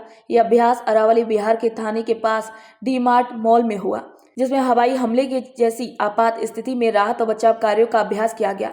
इस ड्रिल का नेतृत्व उपखंड अधिकारी श्री यशार्थ शेखर ने किया। अलग अलग विभागों ने मिलकर मौके की स्थिति का अच्छी तरीके से अभ्यास किया। जिला कलेक्टर डॉक्टर आरतिका शुक्ला और पुलिस अधीक्षक श्री संजीव नैन ने भी मौके पर पहुंचकर पूरी व्यवस्था का निरीक्षण किया और जरूरी दिशा निर्देश दिए। इमारत और ज्यादा लोग जहाँ रहते हो वो सोचते हुए डी मार्ट को फाइनलाइज किया था। इसमें 3:55 पे हमें एयर सायरन्स के माध्यम से ये जानकारी मिली। सायरन्स की भी 2 तरह की ध्वनि थी, वो हमने मॉक ड्रिल में प्रिपेयर किया और फिर हमें कंट्रोल रूम से कॉल आना शुरू हुआ। जो भी हमारे इंसिडेंट रिस्पांस कमांडर्स थे, 12 तरह की सुविधाएं हैं जिनके OICs होते हैं एक सिविल डिफेंस प्लान के माध्यम से, उन सब के कार्यों की आज एक प्रिपरेशन, एक तैयारी की समीक्षा की गई है। हम यहाँ आए, यहाँ 15 लोगों सिविल डिफेंस के वॉलंटियर्स को ही 15 मृत बॉडीज दिखाई गई, उनको कैसे इवैक्यूएट करना है, फायर कैसे बुझाना है, अंदर से एक रास्ता खुला कैसे रखना है, परिसर कैसे सैनिटाइज करना है, इन सब चीज़ों में हमने अपनी तैयारी की एक बार समीक्षा की। रिस्पांस टाइम्स देखे, कौन से उपकरण काम कर रहे हैं, कौन नहीं कर रहे हैं। तो ये एक कार्रवाई आज की गई है, इसकी पूरी गहन समीक्षा की जाएगी और इसकी रिपोर्ट स्टेट और सेंटर तक भी भेजी जाएगी। कैजुअलिटी क्या रही मैडम? कैजुअलिटी 15 लोगों की रही इसमें और उनको कैसे हम अपनी सारी सहायता जो हमारी 12 प्रक्रियाएं हैं उनके तहत कैसे उनको रबल से निकाला, पहुंचाया, हॉस्पिटल की दूरी कितनी दूर है, रास्तों में कोई ऐसा इशू तो नहीं है, उपकरण कैसे हैं जिनसे फायर बंद हो सकता है नहीं, ये सब हमने देखा। हाँ, ये डिफरेंट इसलिए है क्योंकि ये एक एयर स्ट्राइक को सिमुलेट किया पहली बार, और सारी जो हमारी एंसिलरी सर्विसेज हैं, एम्बुलेंस हो, फायर हो, रबल से निकालने की हो या डेड बॉडी डिस्पोजल की हो, सबको हमने इसमें एक्टिवेट किया और एक शेल्टर बना के पूरी तरह से कि यदि बिल्कुल ही वॉर की स्थिति हो जाए तो कैसे करना है, इसको सिमुलेट किया था। और इसमें हमें 200 तो हमारे सिविल डिफेंस वॉलंटियर्स रहे, इससे ज़्यादा होम गार्ड्स, एसडीआरएफ, कॉमन जनता से जो हमें वॉलंटरी लोगों का सहयोग मिला, सबको इंक्लूड करके काफ़ी ज़्यादा इसमें पार्टिसिपेशन मिला है। तो हम उसी को एक बार एनलिस्ट करके फ्यूचर में ऐसा जब एक्चुअली कुछ ऐसा हो उसके लिए अपने प्रिपरेशन। भारत पाकिस्तान के बीच बढ़ते तनाव को देखते हुए श्रीगंगानगर समेत राजस्थान के कई जिलों में मॉक ड्रिल का आयोजन किया गया। श्रीगंगानगर की जिला कलेक्टर डॉक्टर मंजू और पुलिस अधीक्षक श्री गौरव यादव ने प्रेस वार्ता में लोगों से सावधान और जागरूक रहने की अपील की। उन्होंने कहा कि अफवाहों पर ध्यान न दें और केवल सरकारी और सही जानकारी पर ही भरोसा करें। प्रशासन ने यह भी कहा कि मॉक ड्रिल और ब्लैकआउट से पहले लोग अपनी जरूरी इंतजाम कर लें। साथ ही मॉक ड्रिल के दौरान सुरक्षा बलों की आवाजाही की फोटो या वीडियो न बनाएं। हालात में जैसे कि आप सभी को विदित है, ऑपरेशन सिंदूर जो कल रात को हुआ है उसमें आपको और हमें बहुत ही एज ए इंडियन बहुत गर्व महसूस हो रहा है। और हम लोगों ने प्रेस कॉन्फ्रेंस इसलिए की है कि आज हम लोग एक मॉक ड्रिल कर रहे हैं और एक ब्लैकआउट की प्रैक्टिस कर रहे हैं कि कोई भी एयर रेड होती है तो हमें किस तरह से रिएक्ट करना है। तो उसके जो भी हमें आप लोगों से और जो भी सिविलियन से जो हमारी एक्सपेक्टेशन है उसके बारे में हम बताना चाहते हैं कि जो मॉक ड्रिल होगी और जो ब्लैकआउट होगा उसमें हमारे गंगानगर जिले में हम सायरन बजाएंगे। तो जो इनिशियल सायरन होगा वो लंबे टाइम के लिए होगा, 2-3 मिनट के लिए होगा, लगातार होगा। तो उसमें हमें क्या करना है कि हम जहाँ पे भी हैं लाइट बंद कर देनी है, पर्दे गिराने हैं, सुरक्षित जगह पे जाना है, अगर दूसरी तीसरी मंजिल पे हैं तो नीचे जाना है और सेफ रहना है, बाहर निकल के नहीं देखना है, ये हमें करना है। और जो जनरेटर है या फिर इससे इन्वर्टर से जो भी लाइट है उसको ऑफ करना है, कोई भी प्रतिष्ठान है उसकी लाइटें ऑफ करना है, अगर रोड पे जा रहे हैं तो गाड़ी साइड में करके लाइट ऑफ करनी है। तो ये हम लोग प्रैक्टिस कर रहे हैं। मॉक ड्रिल के लिए हम एक सिचुएशन क्रिएट करेंगे एक जगह पे, जहाँ 2 जगह पे हम कर रहे हैं, सूरतगढ़ और गंगानगर में, जिसमें हम पूरा हमारा जो सिविल डिफेंस है और जो हमारी टीम है, रेस्क्यू टीम्स है, उनका रिस्पांस देखेंगे कि उनका कुछ भी कैजुअलिटी होती है तो उनका क्या रिस्पांस रहता है। तो उसमें मैं आपसे ये अपील करना चाहती हूँ कि एक जिम्मेदार नागरिक और जिम्मेदार पत्रकार होने के नाते, और हम क्योंकि बॉर्डर डिस्ट्रिक्ट में है तो हमें किसी भी प्रकार की सेंसिटिव इंफॉर्मेशन कहीं पे भी मॉक ड्रिल के रिगार्डिंग हो या फिर हमारे आर्म फोर्सेस की मूवमेंट के रिगार्डिंग हो, वो हमें शेयर नहीं करनी है। और हमारे लिए हमारी फोर्सेस पूरी तरह से इस सिचुएशन को लेके अलर्ट है और पूरी वेल इक्विप्ड है।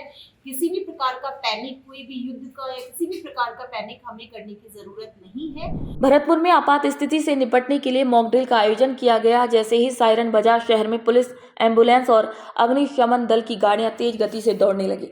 यह अभ्यास हवाई हमले की स्थिति से राहत और बचाव की तैयारियों को परखने के लिए किया गया। मॉक ड्रिल में बिजली घर से मथुरा गेट तक सायरन गूंजे और नगर निगम कार्यालय परिसर में हवाई हमले और बम धमाके की स्थिति का अभ्यास किया गया। इस दौरान जिला प्रशासन के 14 विभाग सक्रिय रहे। उन्होंने घायलों को जल्द अस्पताल पहुंचाने और अन्य आपात सेवाओं की तैयारियों की भी जांच की। ये एक तरह से चूंकि प्रैक्टिस ड्रिल है, इस तरह की ड्रिल्स कंटिन्यू रहेंगे। हम एडवाइजरी के लिए आइए ताकि जो चीज़ें हैं, पर्पज जो है इसके अंदर जो हमारा सर्च एंड रेस्क्यू करना, इवैक्यूएशन करना, वो चीज़ को फोकस करना। और आज शाम को 8 से 8:15 बजे तक जो अपना ऑपरेशन ब्लैकआउट है, जिसमें वॉलंटरली सभी लाइटें हमें ऑफ करनी है, चाहे वो हमारे ट्रांसपोर्ट व्हीकल्स की हो, चाहे घरों की हो, पब्लिक स्ट्रीट लाइट्स हो, सभी को उसमें सहयोग करना है। और हॉस्पिटल्स के लिए उसमें ये है कि जो ICU जो होते हैं, चूँकि वो बंद नहीं किए जा सकते, तो उनके अंदर ग्रीन जैसे एक शीट वगैरह लगा के ब्लैक पेपर होगा, उस तरह का। ये चूँकि हैबिट में आएगा तो लेटर ऑन जब भी कभी इस तरह का कोई इंसिडेंस हो, पब्लिक जो अपने आप को प्रोटेक्ट कर सके। MHC की जो एडवाइजरी है 7 तारीख को जो मॉक ड्रिल करने की 4 बजे का, उसके संबंध में आज भरतपुर के अंदर मॉक ड्रिल की गई, जिसमें सबसे पहले जो था एयर रेड वार्निंग सिस्टम, उसका टेस्टिंग का था। तो 4 बजे जो शार्प है, जैसे ही कंट्रोल रूम को मैसेज मिला, अकॉर्डिंगली जो शहर के जो वार्निंग सिस्टम्स हैं, जो हमारे शहर में 6 लगी हुई हैं, वो सभी स्टार्ट हुए। साथ में जो पुलिस के द्वारा जो अलग अलग है वहाँ पे वार्निंग सिस्टम्स क्रिएट किया गया। उसके बाद नेक्स्ट था एक पॉइंट आइडेंटिफाई करना, जिस पे एयर रेड हुई है। तो अकॉर्डिंग उसमें मल्टीपल पॉइंट्स थे, जिसके संबंध में नगर निगम की जो बिल्डिंग है उसका चयन किया गया। चूँकि इमीडिएटली सूचना मिलने के बाद सभी विभागों को बताना होता है, तो इसमें जो डिपार्टमेंट के द्वारा एक कोऑर्डिनेशन ग्रुप जो बनाया गया था, जिसमें इमीडिएटली सूचना मिलती है सभी को ग्रुप कॉल की गई, जिससे सभी डिपार्टमेंट्स इमीडिएटली रिस्पॉन्ड कर रहे हैं। अदरवाइज ये होता है कंट्रोल रूम से जब फोन जाता है, अलग अलग डिपार्टमेंट्स को कॉल करते हैं, तो कोई डिपार्टमेंट जल्दी पहुँचता है, कोई लेट पहुँचता है, तो इसका ये एडवांटेज रहा। बट चूँकि इसके बाद जो था कंट्रोल रूम इफेक्टिवली फंक्शन किया, उसके बाद जो है सभी व्हीकल्स जो अपने फायर ब्रिगेड के साथ में एम्बुलेंसेज और जो एडमिनिस्ट्रेटिव अधिकारी हैं, साथ में SDRF की टीम्स, होमगार्ड की टीम्स, पुलिस की टीम, वो इमीडिएटली वहाँ पहुँची। उसके बाद जैसे आपने देखा एक फायर इंसिडेंट्स का मॉक ड्रिल था, जिसमें एक फायर लगी हुई थी। साथ में जो बिल्डिंग कोलैप्स थी, जिसमें जो SDRF की टीम के द्वारा पहुँच के इमीडिएटली जो है वहाँ से लोगों को रेस्क्यू किया गया। तो आपने जैसे पीछे साइड देखा हुआ 2 मंजिला बिल्डिंग के ऊपर कुछ लोगों को थी, तो उनको जो है रस्सों के माध्यम से SDRF की टीम के द्वारा उनको उतारा गया। उसके बाद इमीडिएटली जो है कुछ ब्लास्ट भी हुए साथ में। फिर उसके बाद जो एम्बुलेंस के द्वारा लोगों को जो है कैजुअलिटी जो निकाले गए सर्च एंड रेस्क्यू के बाद, उनको इमीडिएटली शिफ्ट किया गया। और फायर का जो है फायर ब्रिगेड के द्वारा बुझाई गई। पुलिस के द्वारा जो है जो घायल मरीज हुए थे उनको हॉस्पिटल तक पहुँचाने के लिए तो ग्रीन कॉरिडोर क्रिएट किया गया। इसके अलावा हॉस्पिटल में जाने के बाद जो पेशेंट्स पहुँचे हैं जो डॉक्टर में, तो उनको जाते ही सबसे पहले रेड, येलो, ग्रीन कैटेगरी में डिवाइड किया गया। रेड जो सबसे गंभीर होते हैं उनको इमीडिएटली ऑक्सीजनेशन और ICU पे। सेकेंड जो येलो जो कैटेगरीज हैं उनका इमीडिएटली उपचार किया। साथ में जो मेडिकल एजुकेशन के इंटर्न्स होते हैं, नर्सेज होते हैं, उनको भी साथ मॉक ड्रिल में एंगेज किया गया, ताकि जैसे इमीडिएटली कोई ड्रिल होती है, ज़्यादा डिजास्टर में ज़्यादा लोग आते हैं, उस हिसाब से। आज जैसा कि जिला कलेक्टर महोदय ने आप सभी को बताया, केंद्रीय गृह मंत्रालय के निर्देशानुसार एक मॉक ड्रिल का आयोजन किया गया। चुनिंदा अधिकारियों को इसकी सूचना पूर्व से थी और जिस प्रकार से मॉक ड्रिल हुई है आप सभी के सामने है। कुछ उसमें अच्छी चीज़ें हैं, कुछ कमियां हैं, जिसके लिए एक डीब्रीफिंग सेशन अभी रखा गया है। आगामी समय में आमजन अपने नागरिक कर्तव्य का निर्वहन करें, इस उद्देश्य से जो है प्रशासन द्वारा भी अपील की गई है, पुलिस द्वारा भी अपील की गई है। आगामी समय में यदि ऐसी कोई परिस्थिति बनती है जिसमें वास्तविकता में हमें इन परिस्थितियों से गुजरना पड़े पूरे एक संगठित देश के तौर पर, तो हम सभी उस परिस्थिति के लिए तैयार रहें। इस कारण से जो है ये मॉक ड्रिल और ये ब्लैकआउट की तैयारियां जो है की गई। आमेर में प्रशासन ने आपातकालीन स्थिति से निपटने के लिए एक मॉक ड्रिल की। इसमें एक बिल्डिंग पर बम गिरने और आग लगने का डेमो किया गया। बताया गया कि कई लोग बिल्डिंग में फंसे हुए हैं और घटना की सूचना मिलते ही पुलिस, एम्बुलेंस और अग्निशमन दल गाड़ियां और बचाव टीम तुरंत मौके पर पहुंची। रेस्क्यू टीम ने लोगों को सुरक्षित बाहर निकाला और घायलों को अस्पताल भिजवाया।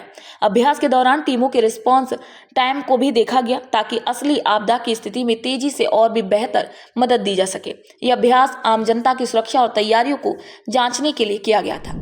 किशनगढ़ शहर में मॉक ड्रिल का आयोजन किया गया, जिसमें अचानक हवाई हमले का सायरन बजने लगा। मुख्य बाजार, अग्रसेन सर्किल, नगर परिषद क्षेत्र और गांधी नगर सहित 5 जगहों पर तेज सायरनों की आवाज सुनकर लोग चौंक गए। लेकिन ये सब एक मॉक ड्रिल था, जो भारत सरकार की नागरिक सुरक्षा योजना के तहत किया गया।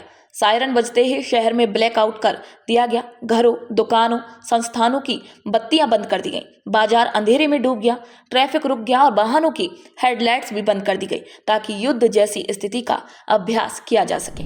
पुष्कर में केंद्र सरकार और राजस्थान सरकार के निर्देश पर एक ब्लैकआउट मॉक ड्रिल की गई। इसका उद्देश्य लोगों को ये सिखाना था कि अगर दुश्मन देश मिसाइल का हमला करे तो हमें कैसे सतर्क रहना है और क्या करना है। जैसे ही सायरन बजा, पूरे शहर की बिजली बंद कर दी गई। लोगों ने भी समझदारी दिखाते हुए अपने घरों, दुकानों और संस्थानों की लाइटें बंद कर दी। इस दौरान प्रशासन ने लोगों को सावधान रहने का संदेश दिया और आपात स्थिति में क्या करना चाहिए इसकी भी जानकारी दी। आपने देखा कि पूरे देश में जो माहौल चल रहा है उसको देखते हुए अपने पुष्कर में भी 7:30 से लेके और 8 बजे तक ब्लैकआउट रखने का पूरा ये प्रोग्राम रखा गया था, जिसमें पूरे दिन भर से अपील की जा रही थी सभी लोगों से इसी को देखते हुए आज शाम को 7:30 से लेकर 8 बजे तक ब्रह्मा मंदिर से स्टार्ट करके यहाँ लोखंडी बालाजी तक ये रोड शो रखा गया, जिसमें सभी लोगों ने, व्यापारियों ने, निवासियों ने और यहाँ के रहने वाले जितने भी गणमान्य लोग हैं उन सभी ने पूरा सहयोग करते हुए करीबन 99% ब्लैकआउट की पालना की है। उन सभी को मेरी तरफ से बहुत बहुत धन्यवाद। और आने वाली परिस्थितियों में जो भी आगे रहेगा उसको देखते हुए कि एक सावधानी के रूप में लोगों को सावचेत करने के लिए पूरे देश में अभियान चलाया जा रहा है, जिसके लिए आज पुष्कर में रखा गया। जैसलमेर के सोनार दुर्ग के पास एक होटल में मॉक ड्रिल का आयोजन सिविल डिफेंस विभाग ने किया। ये अभ्यास केंद्र सरकार और राज्य सरकार के गृह विभाग के निर्देशों के तहत हुआ। इस मॉक ड्रिल का उद्देश्य ये देखना था कि अगर देश में कोई आपात स्थिति हो जाती है तो लोगों की सुरक्षा कैसे सुनिश्चित की जा सकती है। ये मॉक ड्रिल पूरी तरीके से सफल रही और आपात स्थिति से निपटने की तैयारियों को इस आयोजन के तहत परखा गया। सिरोही जिले में आपदा प्रबंधन की तैयारियों को परखने के लिए आबू रोड के मानसरोवर में एक मॉक ड्रिल आयोजित की गई। इस दौरान काल्पनिक हवाई हमले, हजारों लोगों के हताहत होने और आगजनी की स्थिति को दिखाया गया। मॉक ड्रिल में आपदा प्रबंधन, पुलिस, स्काउट और मेडिकल टीमें तुरंत मौके पर पहुंची। जिला कलेक्टर श्री अल्पा चौधरी और पुलिस अधीक्षक श्री अनिल कुमार बेनीवाल भी घटनास्थल पर पहुंचे और स्थिति को संभालने के लिए दिशा निर्देश भी दिए। आज करीब 4:20 पे मेरे पास कंट्रोल रूम से मैसेज आया था कि मानसरोवर ब्रह्म कुमारी के सेंटर पर एयर स्ट्राइक हुई है। तो यही मैसेज और डीएलओज और जो कंट्रोल रूम है उनके मार्फत सभी अधिकारियों को, कंसर्न लोगों को, पुलिस, चिकित्सा, फायर, सब लोगों को गए थे। और उसके मिलते ही त्वरित गति से विदिन 5 मिनट्स सभी के सभी स्टेक होल्डर्स और रेस्क्यू ऑपरेटर्स, एनसीसी और भी स्वयंसेवक संस्थाओं के लोग सभी मौके पर पहुंच गए हैं। फायर ब्रिगेड भी पहुंच गई हैं और रेस्क्यू किया गया लोगों को। यहाँ के जो मीटिंग हॉल है उसमें जैसा कि देखा आपने, आग लगी हुई है और वहाँ से लोगों को निकाला गया और उनको मेडिकल फैसिलिटी में अभी लेके गए हैं। मैं वहाँ भी जाके अभी देखेंगे कि कैसा चल रहा है। और ये एक मॉक ड्रिल थी। मॉक ड्रिल इसलिए की जाती है कि हमारी प्रिपेयर्डनेस देखी जाए कि ऐसा कोई अगर अवसर आता है जिसमें कि त्वरित गति से रिलीफ के काम किए जाएं, तो उसकी एक प्रैक्टिस होती है जो कि बहुत अच्छे से अभी आपने देखा, बहुत अच्छे से हुई है। रिस्पांस टाइम बहुत ही अच्छा था और मेरा ऐसा मानना है कि जो हमारी टीम है वो सिरोही की जनता को बिल्कुल भी परेशान नहीं होने देगी। नुकसान जो भी अगर कोई होगा तो उसको बिल्कुल भी नहीं होने देगी। एयर स्ट्राइक की जो मॉक ड्रिल की जा रही है, ये उसके प्रोसीडिंग्स के अंदर जो अपने मानसरोवर ब्रह्म कुमारी का एक सेटअप है जहाँ पे एयर स्ट्राइक हुआ है और जिसका अभी अपने रेस्क्यू ऑपरेशन चल रहा है। लगभग 30 के आसपास लोगों को हॉस्पिटल पहुंचाया गया है और अभी भी रेस्क्यू ऑपरेशन जारी है। और ये पूरा कार्यक्रम होने के बाद अभी हम हॉस्पिटल में जाके देखेंगे कि वहाँ का क्या रिस्पांस है और उसके बाद में इस पूरी एक्सरसाइज के अंदर कहाँ पे ग्लिचेस रहे हैं, कहाँ पे और इम्प्रूवमेंट की आवश्यकता है और इसको और ज़्यादा सिस्टमेटिक कैसे किया जा सकता है, इसके ऊपर बैठ के चर्चा करें। सर, जिलेवासियों को क्या मैसेज देना चाहिए? जिलेवासियों को मेरा मैसेज यही है कि मॉक ड्रिल चल रही हैं। आज फर्स्ट मॉक ड्रिल है, उससे इसके बाद आगे भी मॉक ड्रिल लगातार रहेंगी। और आज नाइट के अंदर ब्लैकआउट जो अपने जिले में किया जाएगा, तो सभी लोगों से मेरा आग्रह है कि जब ब्लैकआउट के लिए सायरन बजे हैं तो आप सभी लोग अपने घरों में अपनी लाइटों को बंद कर दें। अगर कोई व्हीकल्स पे है तो उनकी लाइटें आप बंद करके साइड में खड़ा कर दें। किसी प्रकार की रोशनी आप लोग ना जलाएं और जो मॉक ड्रिल है उसके अंदर आप लोग अपना पूरा सहयोग करें। किसी को भी पैनिक होने की, घबराने की जरूरत नहीं है। ये खाली एक मॉक ड्रिल है और सभी की तैयारियों का जायजा लिया जा रहा है। तो जो भी निर्देश आपको प्रशासन से मिलते हैं आप लोग उनकी पालना करें। राजस्थान सरकार के आदेश के तहत हर महीने के दूसरे गुरुवार को जन सुनवाई आयोजित की जाती है। इसी कड़ी में उपखंड अधिकारी श्री सुभाष चंद्र चौधरी की अध्यक्षता में ब्लॉक स्तरीय अटल सेवा शिविर का आयोजन किया गया।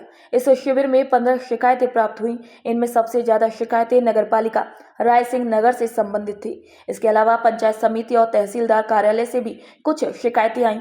अधिकतर शिकायतें शहर के विकास कार्य और अतिक्रमण से संबंधित थी। इन शिकायतों का निस्तारण करने के लिए 7 दिनों के अंदर संबंधित विभागों को कार्रवाई करने के निर्देश दिए गए। बीकानेर में सामाजिक न्याय एवं अधिकारिता विभाग द्वारा संचालित विभिन्न छात्रवृत्ति योजनाओं के लिए आवेदन की आखिरी तारीख बढ़ा दी गई है। अब इन योजनाओं के तहत आवेदन 31 मई तक किए जा सकते हैं। सामाजिक एवं न्याय अधिकारिता विभाग के संयुक्त निदेशक श्री LD पवार ने बताया कि शैक्षणिक सत्र 2024-25 की छात्रवृत्ति के लिए जिले की समस्त शिक्षण संस्थाएं भी 28 मई तक नवीन पंजीयन या पूर्व में पंजीकृत की मान्यता पाठ्यक्रमवार फीस स्ट्रक्चर अपडेट कर सकती हैं। उन्होंने बताया कि छात्रवृत्ति आवेदन करने की अंतिम तिथि पूर्व में 30 अप्रैल थी, जिसे बढ़ाकर 31 मई कर दिया गया। सीकर जिले के श्री माधोपुर शहर के राजकीय सामुदायिक स्वास्थ्य केंद्र का नीम का थाना एडीएम श्री भागीरथ मल सांख ने निरीक्षण किया। इस दौरान उन्होंने अस्पताल की आपातकालीन व्यवस्थाओं का गहराई से मूल्यांकन किया। एडीएम ने अस्पताल के प्रभारी डॉक्टर कमल यादव को अस्पताल की व्यवस्थाओं को और भी बेहतर बनाने के निर्देश दिए। उन्होंने अस्पताल में मॉक ड्रिल और आपातकालीन तैयारियों का विशेष रूप से निरीक्षण किया। इसके साथ ही अस्पताल के खराब पंखों को बदलने और आपातकालीन कक्ष में सभी आवश्यक उपकरण और सुविधाओं को सुनिश्चित करने के भी निर्देश दिए। आपदा प्रबंधन की तैयारियों पर भी चर्चा की गई और सभी चिकित्सकों और स्टाफ को अलर्ट मोड पर रहने के लिए भी कहा गया। साथ ही उनकी छुट्टियां भी रद्द कर दी गई। एससी श्री माधोपुर का निरीक्षण है जो साहब और इंचार्ज जो चिकित्सक है उनके साथ किया गया। क्योंकि वर्तमान जैसी परिस्थितियां चल रही है उसमें मॉक ड्रिल और एयर स्ट्राइक के हिसाब से ब्लैकआउट का भी कल रात को किया गया है। इससे मुख्य रूप से जो चिकित्सा संस्थान है उनमें जो व्यवस्थाएं दुरुस्त किस तरह से रखी जाए, अपडेट कैसे रखी जाए, इसके बारे में इन बिंदुओं पे आज निरीक्षण किए। भी खास तौर से जो इमरजेंसी वार्ड है, इमरजेंसी की जो सुविधाएं हैं, इसके साथ साथ जो अग्निशमन संबंधी उपाय है, इसके साथ जो घायल मरीज आएंगे उनको रखने की, उनके इलाज की समुचित व्यवस्थाएं हो सकें, पर्याप्त संख्या में पर्याप्त मात्रा में अपने पास वो दवाइयाँ और जो उपकरण है वो उपलब्ध रहें। और स्टाफ की उपलब्धता बहुत महत्वपूर्ण है क्योंकि इस समय किसी भी तरह की जो चिकित्सा कार्मिक है उनकी छुट्टियाँ वगैरह पर रोक लगी हुई है। इसके बारे में बात की कुछ जो व्यवस्थाएं सामान्य जो और सुविधाजनक हो सकती है मरीजों के लिए, ऑपरेशनों के लिए, उसमें जो खराब कूलर्स और पंखे हैं उनको ठीक कराने के लिए। इसके अलावा जो बरामदे में, जैसे खुले में भी बरामदे में भी रखना पड़ता है जगह के अभाव में पेशेंट्स को, तो उसके लिए जो बरामदे की साइड में जो है पर्दे वगैरह लगे उनको भी थोड़ा सा सुविधाजनक बनाने के लिए बातचीत हुई है। बाकी एक बार ये थोड़ी एक्सरसाइज डॉक्टर साहब कर लेंगे, उसके बाद में एसपी साहब के साथ बैठ के और बेहतर तरीके के लिए प्रयास करेंगे। तो 41 जिले 41 खबरों में फिलहाल के लिए इतना ही। फिर आप सभी से मुलाकात होगी नई खबर और नई जानकारी के साथ। तो तब तक के लिए नमस्कार।